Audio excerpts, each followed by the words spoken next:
Hello, people. This is Gary Anderson. Hope you all doing well. In today's video, I'll be talking about aphantasia, a life without mental images. So, if you like the video related to manifestation power, I will like to request you all. Please do subscribe the channel, hit the bell icon, or give thumbs up so that I will come up with more and more videos with lots and lots of information. Here we begin. Let's go. Aphantasia, a life without mental images. Close your eyes and imagine walking along a sandy, or you can say the sandy beach, and then gazing over the horizon as the sun rises. How clear is the image that springs to mind? Most people can readily conjure images inside their head, known as their mind's eye.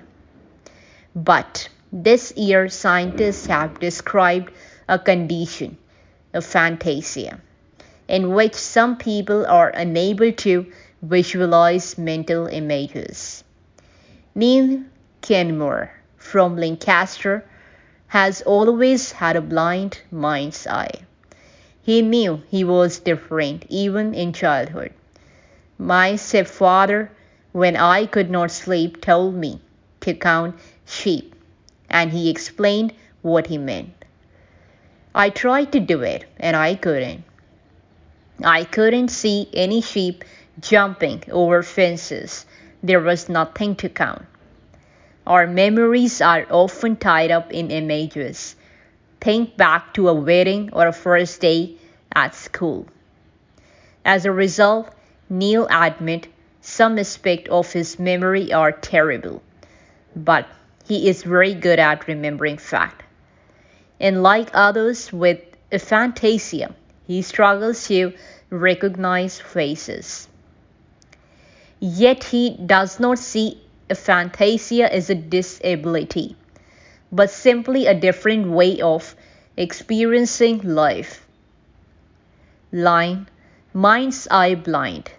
Ironically, Neil now works in a bookshop, although he largely sticks to the non-fiction aisles.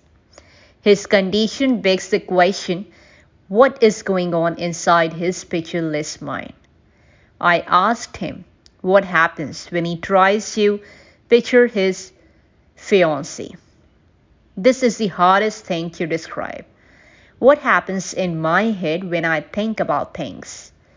He says, when I think about my fiancée, there is no image, but I'm definitely thinking about her.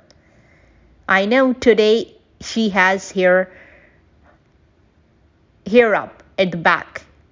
She's brunette. But I'm not describing an image I'm looking at. I'm remembering features about her. That's the strangest thing. And maybe there is a source of some regret. The response from his mate is very sympathetic. You are weird. But while Neil is very relaxed about his inability to picture things, it is a cause of distress for others. One person who took part in a study into aphantasia said he has started to feel isolated and alone after discovering that other people could see images in their head. Being unable to reminisce about his mother years after her death led to him being extremely distraught.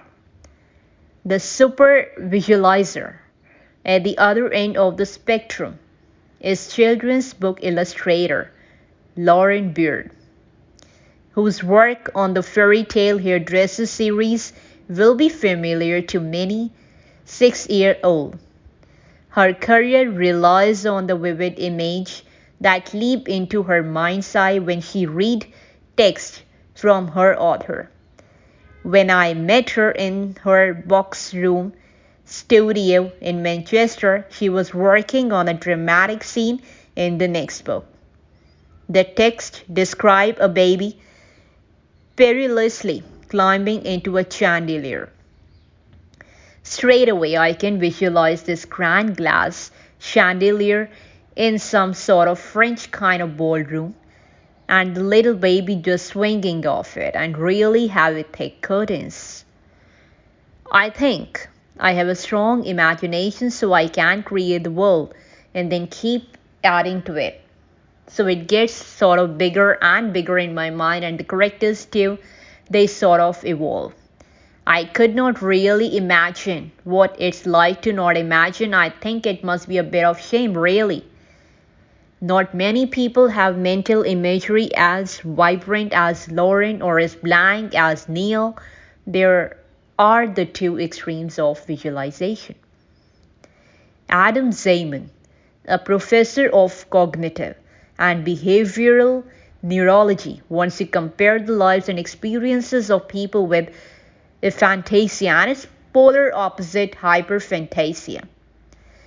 His team, based at the University of Exeter, coined the term aphantasia this year is in a study in a journal Cortex.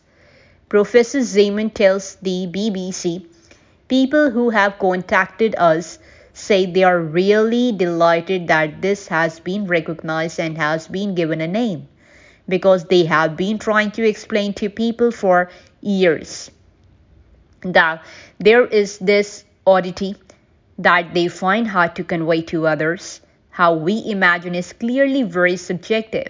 One person's vivid scene could be another granny picture. But Professor Zeiman is certain that aphantasia is real. People often report being able to dream in pictures, and there have been reported cases of people losing the ability to think in images after a brain injury. He is adamant that aphantasia is not a disorder and says it may affect up to 1 in 50 people. But he adds, I think it makes quite an important difference to their experience of life, because many of us spend our lives with imagery hovering somewhere in the mind's eye, which we inspect from time to time. It's a variability of human experience. That's all about the aphantasia in this video. I hope you all liked it. So I would like to request you all, before signing off, please do like, share, subscribe this video with your loved ones so that they will get to know better. So this is Kerry Anderson signing off. We will definitely meet in the next video with my another content. Till then, God bless you. Bye bye and take care.